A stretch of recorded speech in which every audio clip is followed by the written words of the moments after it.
Bom dia, essa é uma entrevista da matéria de Filosofia da Educação, ministrada pela professora Gisele Cândido, e o intuito dessa entrevista é explicitar as vivências que alguns dos professores têm passado durante o período do isolamento social. Para isso, eu, Lídia, a Maria Clara, o Matheus e o Renan, estudantes de História da UFRJ, chamamos o professor Diego Ramalho. Bom dia, Diego. Nós gostaríamos de saber se você já teve alguma experiência com o ensino remoto antes da pandemia.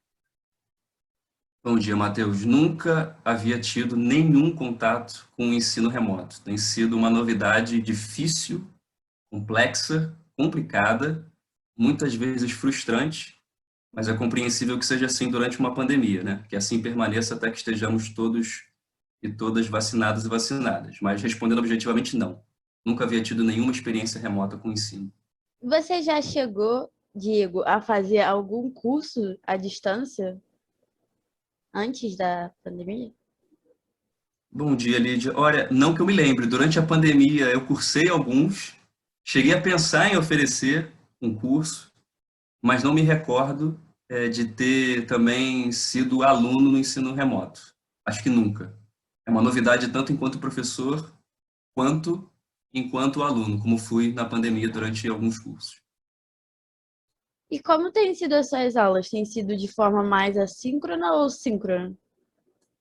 Então, Colégio Pedro II, vou falar especificamente do período atual, né? A gente está cursando ainda o ano letivo de 2020, embora estejamos no ano civil de 2021.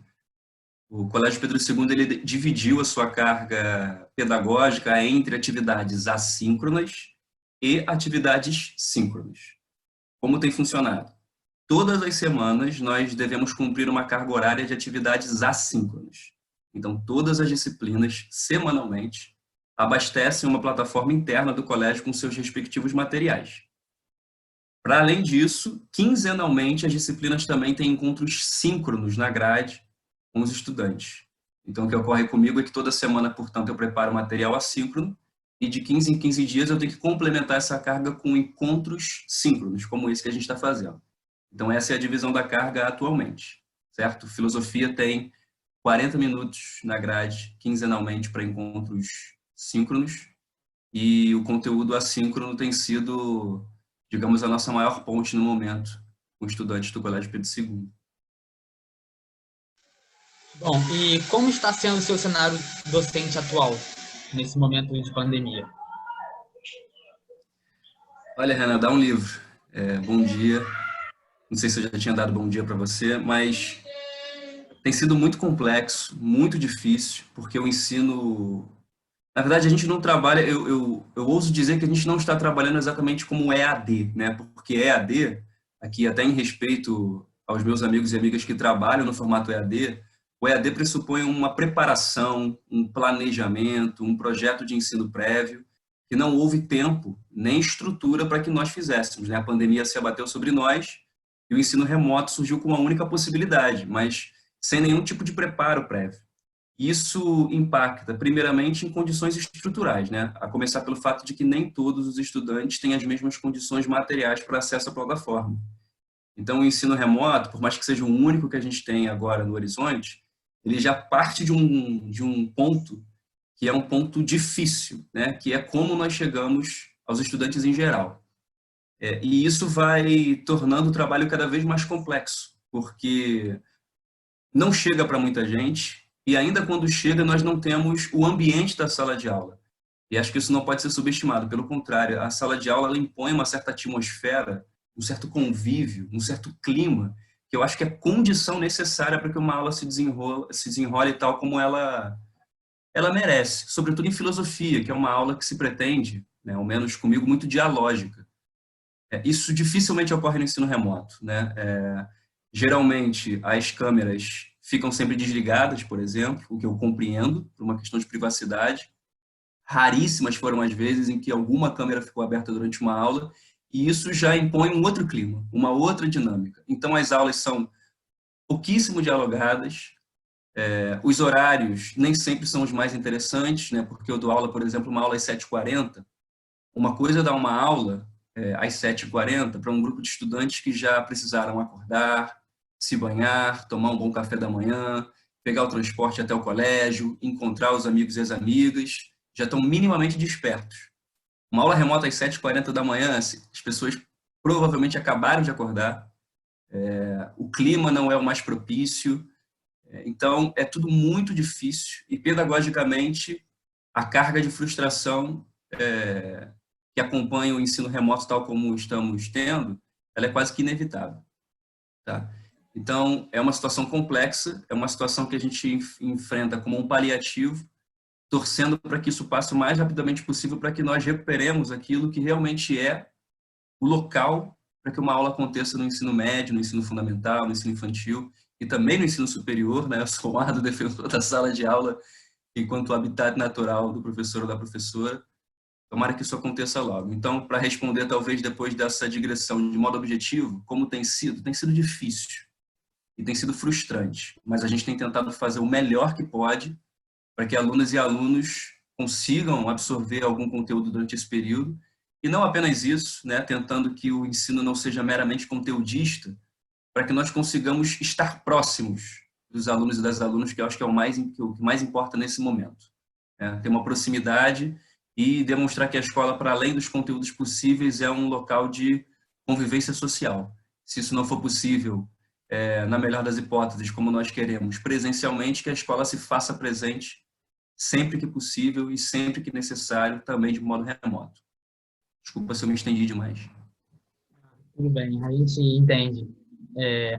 E quanto às verdades científicas, a gente está vivendo um período difícil, né? A gente vê muitas vezes diversas divulgações de fake news. Eu queria saber se você está precisando lidar com questionamentos de verdade de caráter científico nesse momento, né? Ainda mais que você é professor de filosofia, acho que você vai entender que atualmente Platão é um autor que está muito atual no nosso tempo. Então, eu gostaria de saber como está sendo para você lidar com isso. Certamente, Renan. Platão é, inclusive, o conteúdo dessa próxima semana comigo e os meus alunos. Então, eu imagino que esse tipo de debate surgirá imediatamente por questões, inclusive, que você citou, né?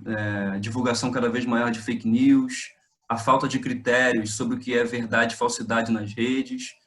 São temas que certamente serão tratados por mim junto aos estudantes a partir dessa próxima semana e suponho que esteja sendo tratado por muitos estudantes e professores Brasil afora por esse ensino remoto.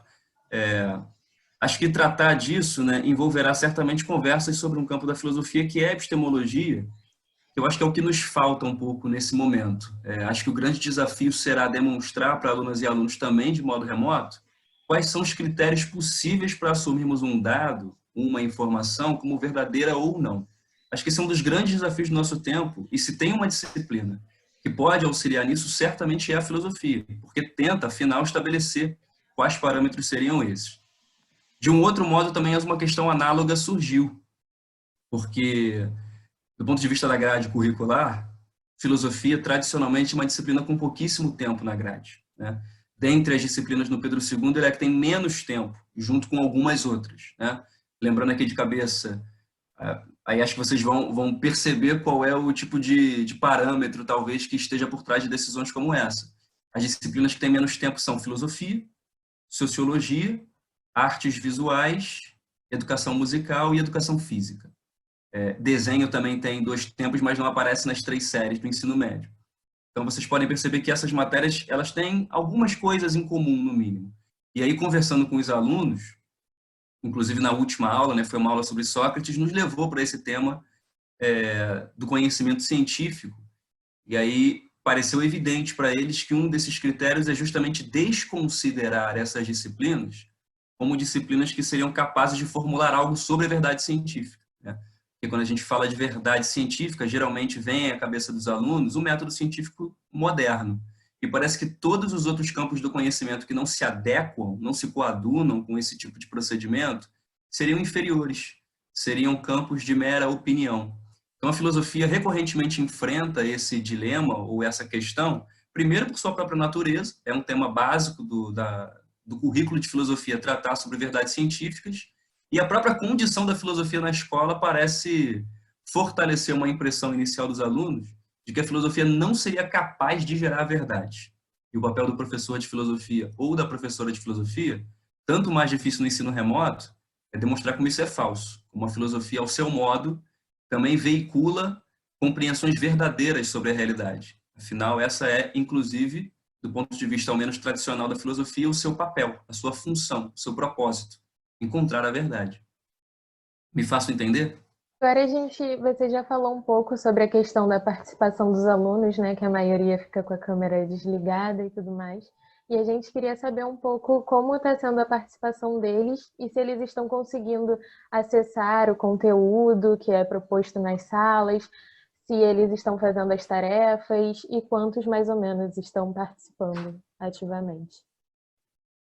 Tá, eu vou tentar me ater às minhas turmas, porque sobre elas eu posso falar com maior propriedade, mas eu suponho que o que eu direi aqui pode ser universalizado, tá?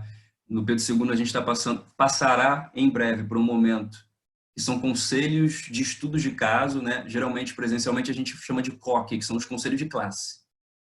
Não haverá conselhos de classe nesse momento, haverá conselhos de estudo de caso, que imagino eu, nós faremos um levantamento desses casos mais delicados. E eu imagino que aqueles que aparecem comigo em filosofia aparecem nas disciplinas em geral. Então, para começar, uma resposta mais objetiva, Maria Clara. Como tem sido o acesso? Tem sido irregular. Tá? Em que sentido? Há estudantes que eu suponho que tenham condições materiais, um ambiente familiar mais estruturado, e eu consigo acompanhar na plataforma a checagem da participação, participam de todas as atividades. Sejam as atividades síncronas, sejam as atividades assíncronas, sejam as atividades para as quais a gente perde o retorno, né? Algum trabalho da disciplina. Então, tem estudantes que participam de todas. Eu receio dizer que eles sejam hoje a minoria. Eu acho que a maioria participa irregularmente. O que significa isso? Acessa uma atividade ou outra, consegue assistir às atividades síncronas uma vez ou outra, e consegue retornar às atividades de um modo também irregular, né? Por exemplo, se eu passar 3 atividades, eu tenho esse levantamento anotado, muitas vezes o estudante consegue fazer 2 e uma fica para trás, consegue fazer 1 e 2 ficam para trás. E isso porque, eu imagino que a agenda também é uma novidade para todo mundo, talvez gere alguma sobrecarga em algum momento, né? São aprendizados que a gente tem de ter nesse ensino remoto. Talvez as disciplinas não estejam conseguindo encontrar uma agenda compatível com a vida dos estudantes. Essa é uma conversa que a gente precisa ter agora em retrospectiva para melhorar o ensino remoto. E tem a própria condição do acesso, Maria Clara. O Colégio Pedro II, inclusive, disponibilizou, via assistência estudantil, alguns auxílios digitais para chegar a estudantes que não têm condições de ter uma internet estável, não têm como comprar um plano de dados, não têm como acessar por uma máquina, seja um celular, seja um tablet, seja um notebook, um computador, que esteja plenamente em funcionamento. Então, a gente tem estudantes que não conseguiram acessar ou que acessam muito raramente. A gente tem um setor para isso que tenta entrar em contato com eles e a gente sabe das experiências as mais diversas, de realmente não ter condições, de tentar, as últimas consequências, colocar uma máquina no conserto e não conseguir, de não ter dinheiro para manter uma possibilidade como essa, de precisar ajudar em casa, de precisar, talvez, trabalhar para ajudar no sustento da casa nesse momento. Então, são múltiplas vivências e experiências. O Pedro II é um colégio muito grande, né? Em 3 municípios do Rio de Janeiro. Então, a gente atende desde, talvez, uma família mais abastada até aquela mais vulnerável. E isso reflete diretamente no ensino remoto. Porque na mesma turma é possível que haja, justamente, um aluno com condições confortáveis e alunos que precisam, sim, fazer um dobrado para conseguir acompanhar o ensino remoto. Então, é isso. Tem sido muito irregular. O retorno das atividades, portanto, segue mais ou menos esse padrão.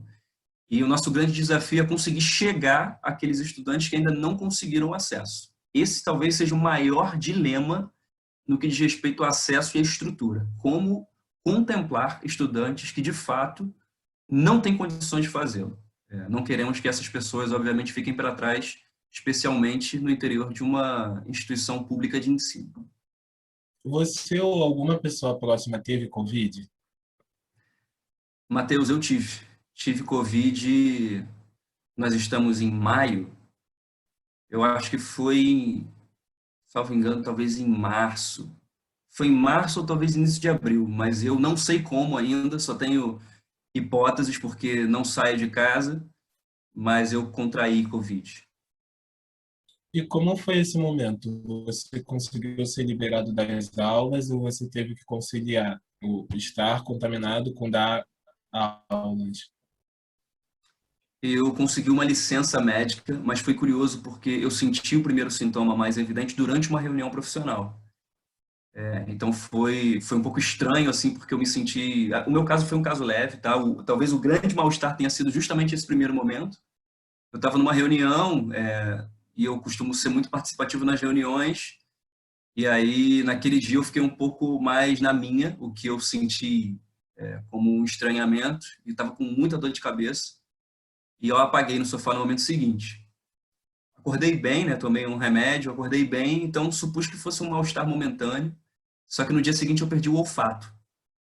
E aí, quando eu perdi o olfato, eu tomei como certo praticamente que era Covid, porque ninguém perde o olfato assim à toa. Fiz um exame e o resultado do exame saiu justamente no momento anterior a uma aula que eu teria síncrona, né? Esse momento em que a gente está tendo aqui, por exemplo, de contato em tempo real. E aí eu contatei imediatamente a direção do colégio, né? A diretora também teve Covid, um caso um pouco mais severo que o meu.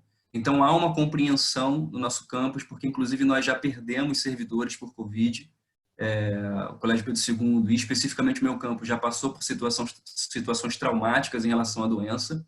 Então, muito compreensivelmente, de posse do meu atestado, né, do meu teste positivo, eu encaminhei isso para o setor de gestão pessoal e consegui um afastamento por esse período de isolamento ainda maior, porque como eu não moro sozinho, por mais que eu já tivesse isolado do mundo como um todo, eu precisei me isolar ainda mais no meu próprio quarto.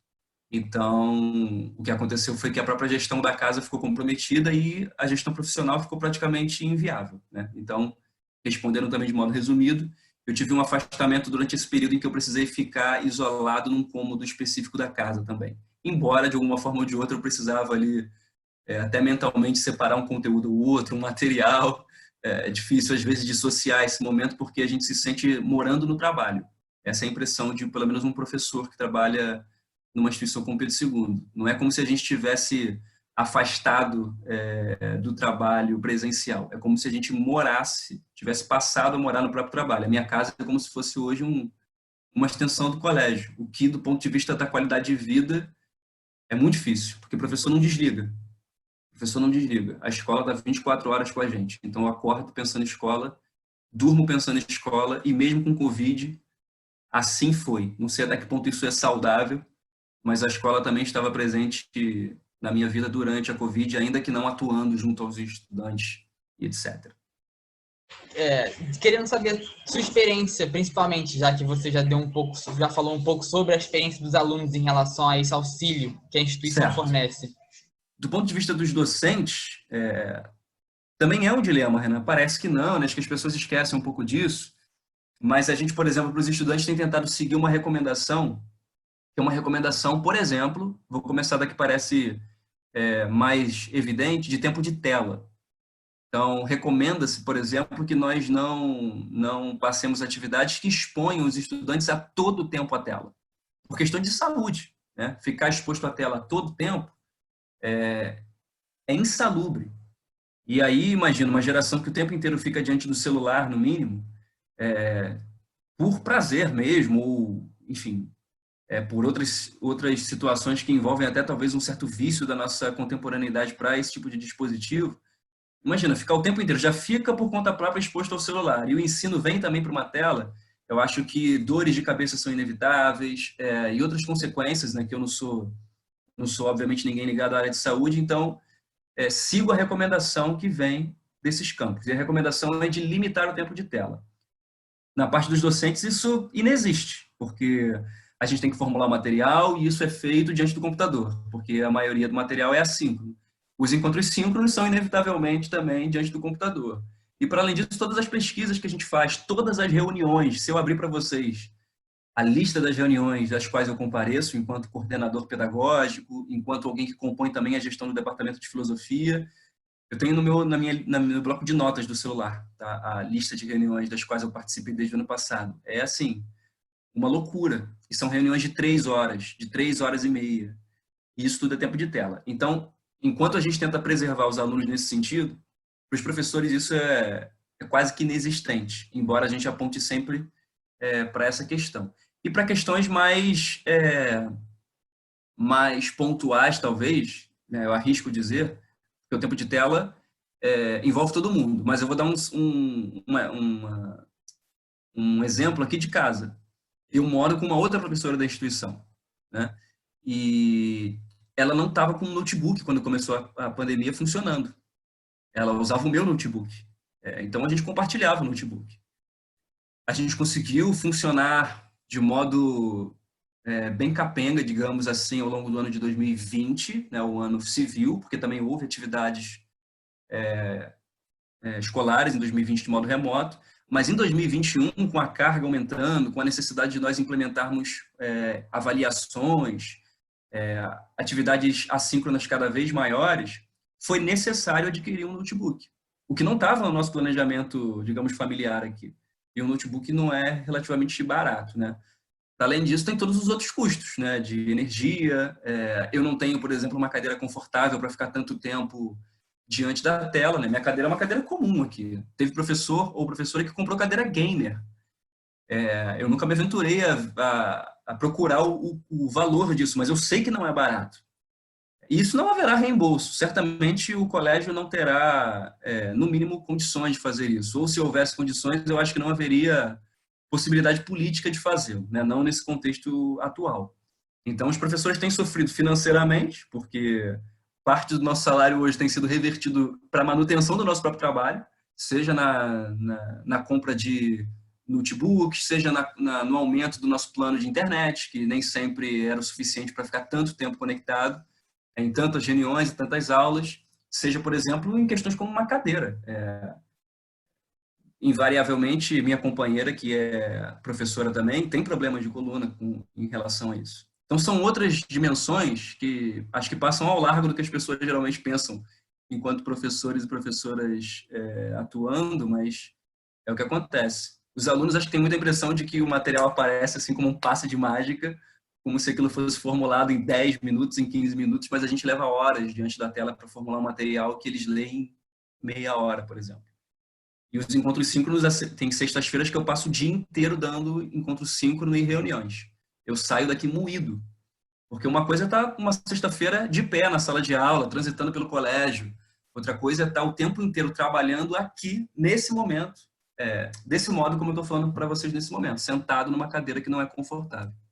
Infelizmente, o ensino remoto tem muitos problemas, né, ainda, e ele foi visto como a única solução para esse período de pandemia. Então, a gente queria saber se você tem alguma proposta que poderia melhorá-lo ou algo do tipo. Então, esse é o grande dilema, Maria Clara, porque por mais que haja reclamações justas, como essas que eu venho apontando, e eu vocalizo aqui não apenas a minha compreensão, mas a compreensão de um grupo de professores em geral, né, que trabalham comigo, mas para além disso não há solução, pelo menos estrutural. Assim, nós não acreditamos que pelos índices sanitários, epidemiológicos, haja condições de um retorno, nem que seja um híbrido. Eu acho que colocar agora professores, estudantes, servidores da educação como um todo, no mesmo espaço, com os índices que nós temos, é um risco que nós não podemos correr. Não devemos correr, ao menos. Tá? Então, até que haja uma vacinação em massa, também de profissionais da educação, eu vejo como incontornável que nós utilizemos tão somente o ensino remoto. Não é o melhor que nós temos, mas é o único dado que nós temos por hora, porque, afinal, o Brasil segue um índice epidemiológico que é assustador. Assim, é estupefato ligar a televisão, fico estupefato ligando a televisão e vendo que a gente não sai, nesse momento, por exemplo, de uma média móvel que esteja acima de 1.000 e tantas, 2.000 mortes diárias. Um absurdo. Então, não há condições para que isso aconteça, e falo como um professor de um colégio que já perdeu, no registro do meu campus, uma servidora, ao menos, e nós já tivemos, inclusive, um aluno do ensino fundamental, salvo engano, de outro campus, que faleceu por Covid. Tá? Então, são casos raros, por exemplo, de contaminação entre jovens, são casos raros. Mas quando acontece perto de nós, a gente reconhece o perigo que isso é, né? E nós já passamos por isso, não queremos passar novamente. E aí, Maria Clara, as propostas que poderia haver envolve algo que dificilmente virá, que é aporte financeiro, né? Para que haja uma melhoria do ensino remoto, também é inevitável que haja um olhar para a educação que é um olhar cuidadoso, zeloso.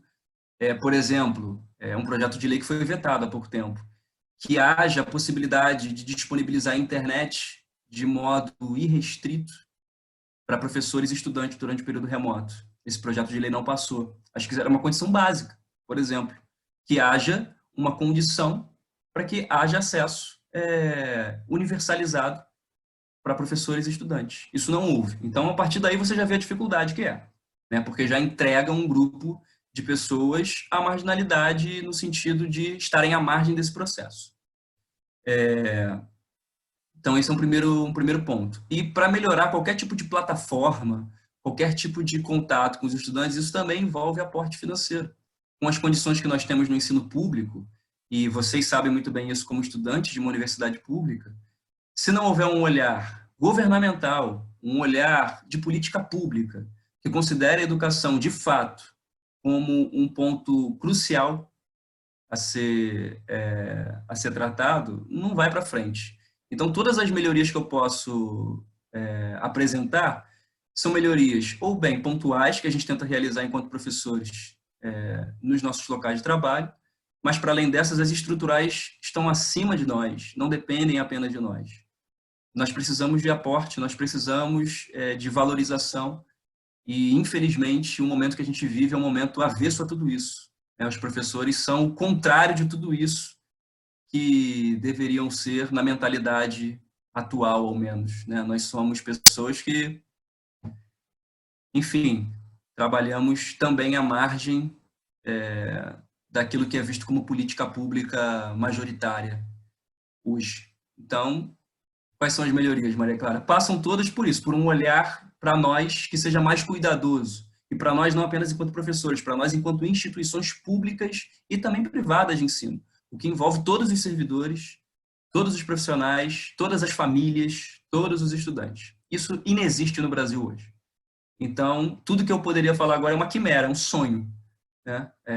Começaria, como é que isso pode melhorar? Pode melhorar tendo um olhar diferenciado. Enquanto esse olhar diferenciado não vier, acho que é muito difícil. A gente fica que nem Don Quixote lutando contra moinhos de vento. É um período muito difícil, muito complicado, com muita desvalorização, né, dos profissionais. Então, a gente também queria saber, para finalizar, qual é a sua motivação de continuar educando apesar desse período? Olha, essa é uma pergunta que eu me faço todos os dias, porque há dias em que não há mesmo motivação. Por uma série de fatores, pela desvalorização que a gente falou, pela dificuldade que é o ensino remoto apresentar algum tipo de retorno pedagógico, né? Muitas vezes a gente prepara atividades que a gente está ali achando que vão funcionar porque funcionavam no presencial e a gente tenta fazer uma melhor tradução para o remoto e vem pouca resposta.